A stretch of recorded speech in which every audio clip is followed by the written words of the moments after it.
के 8ই এপ্রিল 2025 বাংলায় 25 চৈত্র। আজকে একটা বিশেষ দিন। আজকে হচ্ছে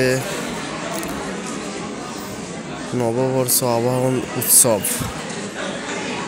এটা অ্যাকচুয়ালি কিসের বিষয়?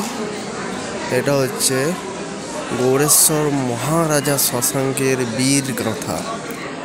মানে বাংলার যে স্বাধীন রাজা ছিল শশাঙ্ক, সেই শশাঙ্কের সম্পর্কে আজ আমরা স্মরণ করব।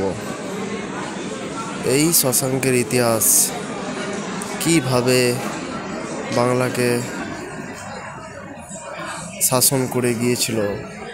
এই শশাঙ্ক হলো বাংলার প্রথম স্বাধীন শাসক।